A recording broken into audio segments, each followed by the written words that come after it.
Desa yang terbakar api neraka.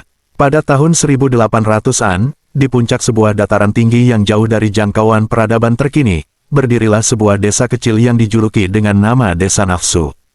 Terisolasi dari dunia luar oleh hutan lebat dan jurang-jurang terjal, desa ini seakan tersembunyi dari pandangan siapapun yang tidak mengenalnya. Hanya orang-orang tertentu yang tahu cara mencapai desa ini, dan mereka yang tinggal di sana hidup dalam dunia mereka sendiri, di mana aturan-aturan yang berlaku di luar sana tampak tidak berarti. Desa Nafsu adalah tempat di mana kemakmuran tampak tak berujung. Alam di sekitarnya begitu murah hati, menyediakan hasil bumi yang melimpah dan kekayaan alam yang tiada habisnya. Ladang-ladang subur menghasilkan padi dan jagung dalam jumlah besar, sungai-sungai yang mengalir membawa ikan yang tak pernah habis, dan hutan-hutan di sekitarnya dipenuhi dengan kayu-kayu berharga serta binatang buruan yang berlimpah. Penduduk desa tidak pernah kekurangan apapun. Rumah-rumah mereka terbuat dari kayu jati terbaik, dihiasi dengan ukiran-ukiran indah yang menandakan kemakmuran mereka. Namun, kekayaan ini juga membawa perubahan yang drastis pada cara hidup penduduk Desa Nafsu.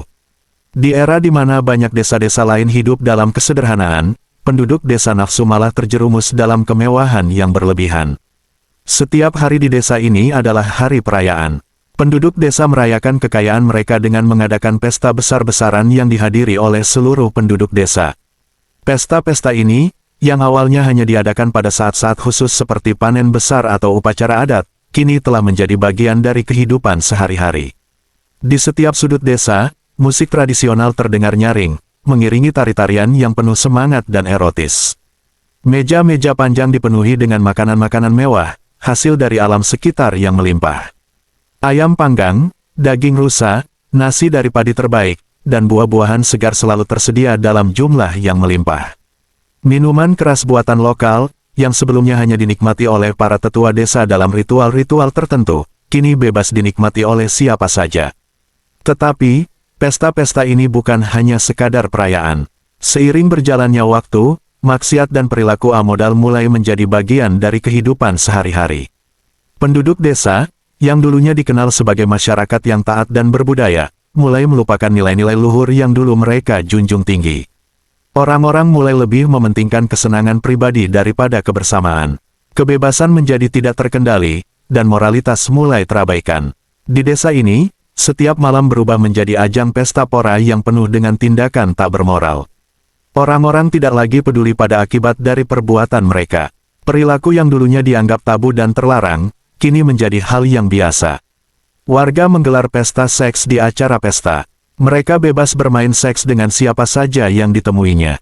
Bahkan satu perempuan dibagi beramai-ramai di depan umum, begitu pun sebaliknya. Mereka yang gay atau lesbi juga bebas melakukan pesta seks di tempat umum. Tak peduli dengan sanak saudara, ayah dengan anak dengan ibu, dan hal itu sudah tak bisa ditoleransi. Kehidupan yang seharusnya dipenuhi dengan kerja keras dan pengabdian pada keluarga dan desa, berubah menjadi kehidupan yang hanya berpusat pada kenikmatan sesaat. Penduduk desa menghabiskan hari-hari mereka dalam euforia yang tak pernah berakhir, tanpa memikirkan masa depan atau akibat dari tindakan mereka. Desa Nafsu seakan menjadi dunia kecil tersendiri, sebuah tempat di mana hukum dan aturan dari luar tidak berlaku. Mereka hidup seolah-olah tidak ada yang dapat menghentikan mereka, seolah-olah mereka telah menciptakan surga di bumi. Tetapi, di balik segala kemewahan dan kebebasan yang mereka nikmati, ada sesuatu yang semakin menggerogoti desa ini dari dalam. Tanpa disadari oleh penduduknya, desa ini mulai menunjukkan tanda-tanda kehancuran. Tanah yang subur mulai menunjukkan gejala-gejala aneh, ladang-ladang yang dulunya hijau mulai mengering, sungai-sungai yang melimpah kini berkurang alirannya, dan hutan yang kaya akan hasil buruan mulai sepi. Penduduk desa tetap tidak peduli, mereka menganggap ini hanya sebagai perubahan musiman yang biasa terjadi. Mereka terus melanjutkan pesta-pesta mereka, menutup mata terhadap tanda-tanda bahaya yang semakin nyata. Desa Nafsu, yang selama ini dikenal sebagai tempat kemewahan dan kemakmuran, mulai mengalami perubahan yang mengerikan. Pada awalnya, penduduk desa tidak terlalu memperhatikan tanda-tanda kecil yang mulai muncul di sekitar mereka. Mereka terlalu sibuk dengan kehidupan mewah mereka, mengabaikan apa yang sedang terjadi di bawah permukaan tanah yang mereka pijak. Suatu hari, tanpa ada peringatan, tanah di sekitar ladang-ladang subur mulai menunjukkan retakan-retakan kecil. Retakan ini muncul secara tiba-tiba, seperti luka yang terbuka di permukaan bumi. Pada awalnya, penduduk desa menganggapnya sebagai hal biasa, mungkin akibat dari cuaca yang tidak menentu atau tanah yang terlalu sering diolah. Namun, retakan-retakan ini semakin hari semakin melebar, menjalar seperti akar pohon yang tumbuh di bawah tanah. Beberapa rumah yang berada di dekat retakan-retakan ini mulai miring, fondasinya goyah seakan-akan tanah di bawahnya tidak lagi kuat menopang. Bersamaan dengan itu, bau belerang yang tajam mulai tercium di udara. Bau ini muncul secara misterius, seakan-akan datang dari perut bumi yang sedang menggelegak. Pada awalnya, hanya segelintir orang yang menyadari bau ini, tetapi lambat laun, bau belerang menyebar ke seluruh desa, membuat penduduknya tidak nyaman. Asap tipis berwarna kebiruan kadang-kadang muncul dari retakan-retakan di tanah, mengepul perlahan seperti napas dari makhluk raksasa yang sedang tidur di bawah bumi. Beberapa orang tua di desa mulai mengingat kisah-kisah lama tentang roh jahat yang terperangkap di dalam bumi, tetapi kisah-kisah ini dianggap sebagai tahayul belaka oleh mayoritas penduduk yang lebih muda. Kehidupan di desa mulai terasa berbeda, meskipun penduduk desa berusaha sekuat tenaga untuk melanjutkan rutinitas mereka yang penuh dengan pesta dan kesenangan. Namun, alam seakan-akan memberikan peringatan yang lebih keras. Hewan-hewan ternak yang selama ini menjadi bagian penting dari kehidupan desa, tiba-tiba mulai mati tanpa sebab yang jelas. Pada pagi hari, para peternak menemukan sapi, kambing, dan ayam mereka tergeletak tak bernyawa di ladang dan kandang. Tidak ada tanda-tanda penyakit atau serangan hewan buas, tetapi tubuh hewan-hewan ini membiru dan mengeluarkan bau busuk yang sama seperti bau belerang yang menyebar di udara. Kematian hewan-hewan ternak ini menjadi pertanda buruk yang mulai mengusik ketenangan penduduk desa. Mereka mulai merasa ada yang tidak beres, namun kebanyakan dari mereka tetap bersikeras bahwa ini hanyalah ujian dari alam, dan mereka terus berpesta dan menikmati kekayaan yang mereka miliki. Mereka masih menolak untuk percaya bahwa ada sesuatu yang mengerikan sedang terjadi di bawah kaki mereka. Di tengah-tengah keanehan yang semakin nyata, beberapa orang mulai merasa takut. Anak-anak kecil yang biasanya bermain riang di jalanan desa mulai bermimpi buruk tentang api dan teriakan-teriakan dari bawah tanah. Para tetua yang masih ingat akan cerita-cerita lama mulai berbisik-bisik tentang kutukan yang mungkin telah jatuh ke desa ini, akibat dari perilaku tak bermoral yang semakin merajalela. Namun, suara-suara ini tenggelam dalam hiruk-pikuk pesta yang tidak pernah berhenti. Seiring berjalannya waktu, retakan-retakan di tanah semakin melebar dan bau belerang semakin kuat, mengusir kesenangan yang dulunya melingkupi desa. Ketakutan mulai merayap di hati penduduk desa Nafsu, tetapi bagi banyak dari mereka, sudah terlambat untuk mengubah apa yang telah terjadi. Mereka telah terlalu jauh masuk ke dalam jurang kehancuran yang mereka ciptakan sendiri, tanpa menyadari bahwa peringatan dari alam hanyalah awal dari bencana yang jauh lebih besar. Meskipun tanda-tanda aneh semakin jelas, penduduk desa Nafsu tetap keras kepala. Mereka menolak untuk melihat bahwa ada sesuatu yang tidak beres di sekitar mereka. Retakan-retakan di tanah, bau belerang yang menyengat, dan kematian mendadak hewan-hewan ternak dianggap sebagai fenomena alam biasa yang akan berlalu dengan sendirinya. Mereka yang berani mengungkapkan ketakutan atau kekhawatiran langsung ditertawakan dan diabaikan oleh mayoritas penduduk. Setiap kali ada yang mencoba membahas retakan di tanah atau bau belerang yang semakin mengganggu, mereka selalu dijawab dengan cemoohan atau lelucon. Ini hanya musim kemarau yang aneh, kata mereka. Nanti juga hujan akan turun dan semuanya kembali normal. Mereka lebih memilih untuk memusatkan perhatian pada pesta-pesta dan perayaan yang tak ada habisnya, ketimbang memikirkan apa yang sebenarnya terjadi di desa mereka. Pesta-pesta di desa Nafsu semakin meriah seolah-olah penduduk berusaha mengalihkan perhatian mereka dari ketidaknyamanan yang mulai muncul. Setiap malam, musik berdentam dari gendang dan seruling tradisional terdengar hingga ke pelosok desa, mengiringi tarian-tarian penuh gairah yang berlangsung hingga dini hari. Mereka menuangkan minuman keras ke dalam cangkir-cangkir besar, tertawa dan berbincang tentang hal-hal yang dangkal, seperti siapa yang memiliki pakaian terindah atau siapa yang paling banyak menghabiskan waktu di pesta. Meskipun beberapa orang mulai merasa tidak nyaman dengan situasi yang semakin aneh, suara minoritas ini tidak pernah cukup kuat untuk menghentikan hiruk-pikuk yang sudah menjadi bagian dari kehidupan sehari-hari di desa. Setiap kali seseorang mencoba mengingatkan tentang retakan yang semakin melebar atau kematian hewan yang tidak wajar, mereka hanya dijawab dengan anggapan bahwa itu semua hanyalah tanda-tanda alam yang tidak perlu dibesar-besarkan. Para tetua yang mencoba mengingatkan akan kisah-kisah lama dan kutukan yang mungkin sedang bekerja, dianggap sebagai orang-orang tua yang terlalu banyak mendengar tahayul. Penduduk desa lebih suka mengabaikan ketakutan dan kegelisahan, memilih untuk menikmati apa yang mereka anggap sebagai kehidupan yang sempurna. Mereka mengadakan pesta yang lebih besar, membangun rumah-rumah yang lebih megah, dan mengundang lebih banyak orang untuk bergabung dalam kemewahan mereka. Mereka yakin bahwa kekayaan dan kemakmuran yang mereka miliki akan melindungi mereka dari segala malapetaka. Suatu malam, di tengah-tengah pesta besar yang diadakan untuk merayakan musim panen yang melimpah, bau belerang yang menyengat semakin kuat. Beberapa orang yang lebih peka merasakan hawa panas yang tidak biasa di udara, seolah-olah ada sesuatu yang mendidih di bawah tanah. Namun, mereka mengabaikannya dan melanjutkan pesta dengan lebih meriah, minum lebih banyak, dan menari lebih liar. Mereka menertawakan rasa takut yang mulai merayap di hati mereka, meyakinkan diri bahwa semua ini hanyalah permainan pikiran. Apa yang harus kita takuti? Mereka berkata, kita adalah orang-orang yang diberkati dengan kekayaan dan kebebasan. Tidak ada yang bisa menghancurkan kita. Malam itu, suara tawa, musik, dan kegembiraan memenuhi udara, menutupi suara gemuruh halus yang mulai terdengar dari dalam bumi. Penduduk desa terlalu sibuk berpesta untuk menyadari bahwa tanah di bawah mereka semakin tidak stabil. Mereka terlalu terbuai oleh kenikmatan hidup, tanpa tahu bahwa malapetaka sedang menunggu mereka di balik gemerlapnya pesta. Pada malam yang gelap, desa nafsu bersinar terang dengan cahaya obor dan lentera yang dipasang di seluruh alun-alun. Pesta besar sedang berlangsung, perayaan yang lebih megah dari sebelumnya. Musik berdentam dengan ritme yang mengguncang, mengiringi tarian liar penduduk desa yang larut dalam euforia. Makanan dan minuman berlimpah, tertumpah ruah di atas meja-meja panjang, sementara tawa dan teriakan kegembiraan membahana, mengisi udara malam. Namun, di balik keriuhan pesta, alam mulai menunjukkan tanda-tanda yang lebih jelas. Tanah di bawah kaki para penduduk mulai bergetar, lembut pada awalnya, seperti getaran halus yang nyaris tidak terasa. Getaran ini awalnya diabaikan oleh sebagian besar penduduk yang sibuk dengan perayaan mereka. Mereka mengira itu hanyalah bagian dari dentuman musik yang menggema di seluruh desa. Tapi getaran itu terus bertambah kuat, mengganggu irama tarian dan membuat minuman di cangkir-cangkir beriak. Beberapa orang mulai memperhatikan, tetapi suara musik yang menggema di telinga mereka membuat mereka tidak segera sadar akan bahaya yang sedang mendekat.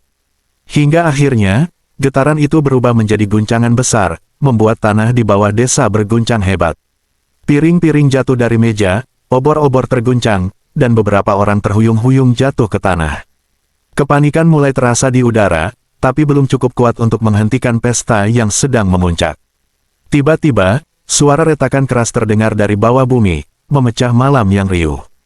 Dari celah-celah yang terbentuk di tanah, muncul kobaran api besar, menyembur ke atas dengan kekuatan dahsyat. Api itu seakan berasal dari perut bumi yang selama ini menyimpan kemarahan yang terpendam. Dalam hitungan detik, api tersebut menyebar dengan cepat, melahap apa saja yang ada di sekitarnya. Api itu bukanlah api biasa. Ia menyala dengan panas yang luar biasa, berwarna merah menyala dengan semburat kuning dan oranye yang berpendar di malam yang kini penuh dengan horor. Pepohonan besar yang mengelilingi alun-alun desa tersulut seketika, berubah menjadi obor raksasa yang menerangi kegelapan dengan cahaya mengerikan. Bangunan-bangunan megah yang dibangun dengan hasil kekayaan desa mulai terbakar, kayu-kayunya berderak saat dilahap oleh kobaran api yang rakus. Penduduk desa yang sebelumnya terbuai oleh kesenangan, kini berlarian dalam kepanikan. Mereka berusaha menyelamatkan diri, namun api yang menyebar dengan cepat menutup semua jalan keluar. Mereka yang mencoba melarikan diri melalui jalan utama desa mendapati tanah di depan mereka terbelah, menganga lebar dengan lidah-lidah api yang menjilat dari dalam kegelapan. Tidak ada tempat untuk bersembunyi, api seakan-akan mengejar mereka dengan kecepatan yang mustahil. Dalam sekejap, alun-alun yang tadinya dipenuhi dengan keriuhan pesta berubah menjadi neraka yang tak terelakkan. Jeritan ketakutan menggantikan tawa kegembiraan, dan wajah-wajah yang tadinya berseri-seri kini dipenuhi dengan horor dan putus asa. Kegembiraan yang tadinya menguasai desa nafsu mendadak berubah menjadi teror yang tak terbayangkan. Penduduk desa yang semula terhanyut dalam euforia pesta besar, kini terjaga dari mimpi buruk yang menjadi kenyataan. Kobaran api yang muncul dari retakan tanah seolah membelah dunia mereka, melahap segala sesuatu di jalurnya dengan ganas. Panik menyebar seperti wabah, menjangkiti setiap orang yang berada di alun-alun desa. Orang-orang berteriak, mendorong satu sama lain dalam upaya putus asa untuk melarikan diri. Mereka yang tadinya bersukaria, kini berlari tanpa arah, hanya untuk menemukan bahwa setiap jalan keluar telah tertutup oleh dinding api yang menjulang tinggi. Api itu tidak hanya menghalangi, tapi juga mengejar, seolah memiliki kesadaran dan niat untuk memusnahkan mereka semua. Di tengah kepanikan, ada yang mencoba menyelamatkan harta benda mereka, tetapi barang-barang itu segera terjatuh dari tangan mereka ketika panas yang menyengat membakar kulit mereka. Orang-orang yang berusaha berlindung di dalam rumah mereka justru terjebak dalam jebakan mematikan, karena bangunan-bangunan kayu mulai runtuh satu persatu, dihancurkan oleh api yang terus mengamuk. Rumah-rumah yang dulu megah dan penuh kemewahan, kini hanya menjadi tungku-tungku raksasa yang menjerat para penghuninya dalam panas yang tak tertahankan. Jeritan dan tangisan memenuhi udara, menggantikan suara musik dan tawa yang sebelumnya mendominasi malam itu. Suara derak kayu yang terbakar dan gemuruh api yang menjalar menambah suasana mencekam, membuat desa yang dulunya penuh kehidupan kini berubah menjadi neraka hidup. Orang-orang menjerit memanggil orang-orang yang mereka cintai, namun teriakan mereka hilang ditelan api dan asap tebal yang semakin membungkus desa. Bau belerang dan asap pekat membuat pernapasan sulit. Banyak yang tersedak, terbatuk-batuk saat mereka berlari, mata mereka pedih oleh asap yang menusuk. Mereka mencoba mencari jalan keluar, tapi setiap arah yang mereka tuju, api sudah lebih dulu sampai. Tanah di bawah kaki mereka semakin panas, membakar alas kaki dan memaksa mereka berlari dengan kaki telanjang yang luka-luka. Di satu sudut desa, sekelompok orang mencoba menggunakan ember-ember air untuk memadamkan api, tapi usaha itu sia-sia. Api yang berasal dari dalam bumi tampak tidak terpengaruh oleh air yang mereka siramkan. Sebaliknya, api itu semakin membesar, mengirimkan percikan yang menyebar ke segala arah, memicu lebih banyak kebakaran di sekitar mereka. Mereka yang mencoba bertahan di sana, akhirnya terpaksa mundur, berteriak putus asa saat api mendekat dengan kecepatan yang mustahil. Di bagian lain desa, seorang ibu mencoba melarikan diri bersama anak-anaknya, tetapi terhenti saat jalan di depan mereka terbelah dan menyemburkan api yang mematikan. Mereka mencoba berbalik, namun mendapati bahwa jalur lain sudah tertutup oleh api yang menjulang tinggi. Dalam kepanikan, ibu itu hanya bisa memeluk anak-anaknya erat, menangis dalam keputusasaan, mengetahui bahwa tidak ada lagi jalan keluar. Seluruh desa kini berubah menjadi medan kekacauan total. Penduduk yang tadinya hidup dalam kemewahan dan kebebasan, sekarang berlarian dalam ketakutan dan kepanikan. Mereka berusaha melarikan diri, mencoba menghindari nasib yang mengerikan, namun setiap langkah mereka seolah membawa mereka lebih dekat ke kehancuran.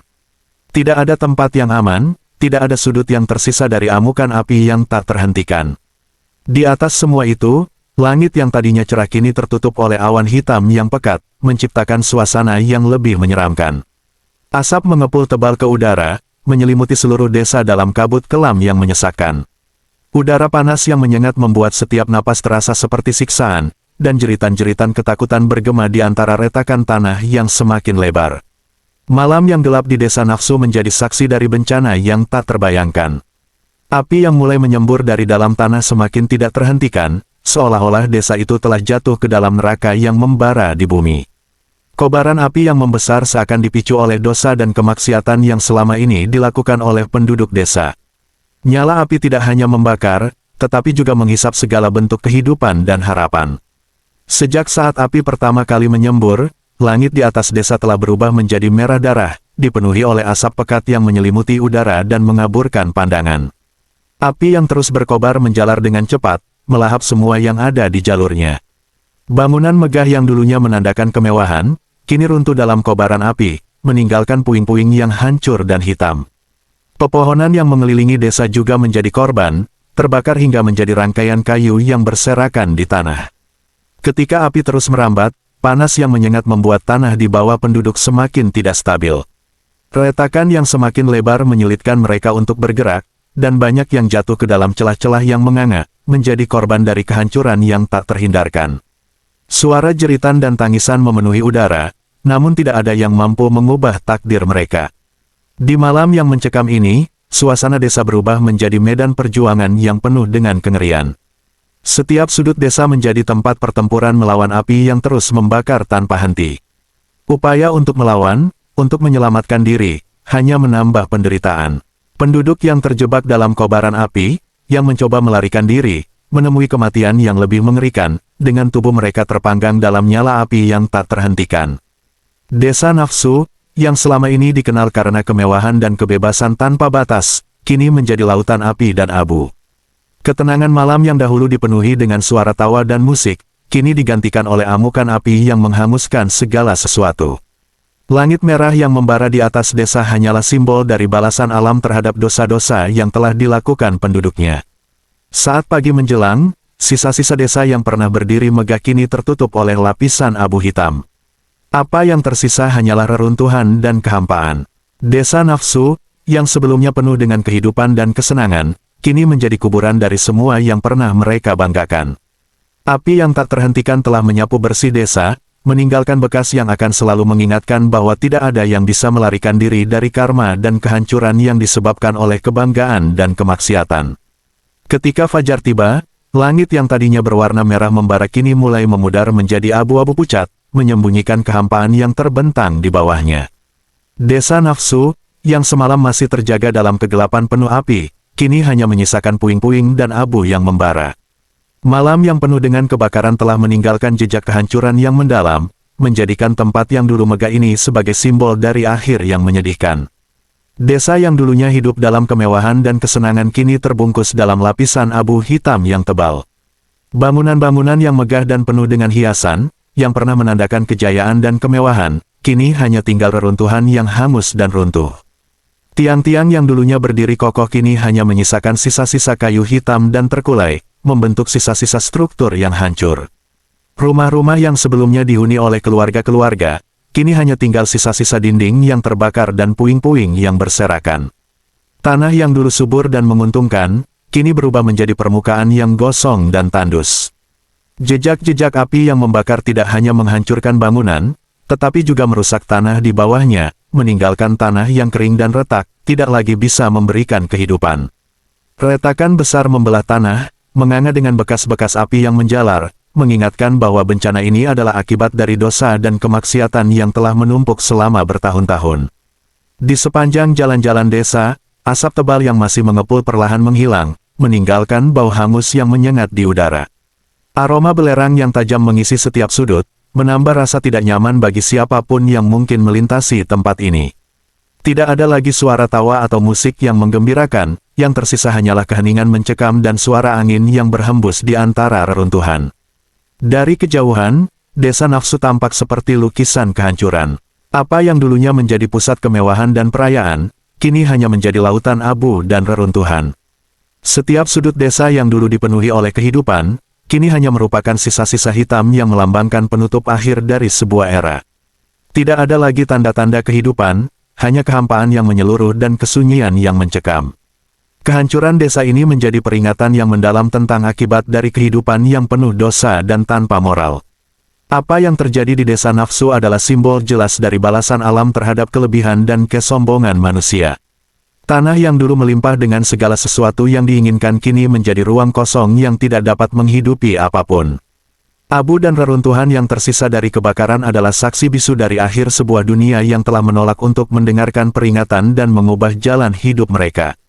Fajar datang, tetapi tidak ada keajaiban yang bisa mengembalikan apa yang telah hilang. Desa nafsu, dalam kehancurannya yang total, kini hanya menjadi kenangan, sebuah pelajaran pahit tentang bagaimana dosa dan kesalahan dapat menghancurkan segala sesuatu yang pernah ada, meninggalkan bekas yang akan selalu mengingatkan akan konsekuensi dari hidup tanpa batas dan tanpa moral.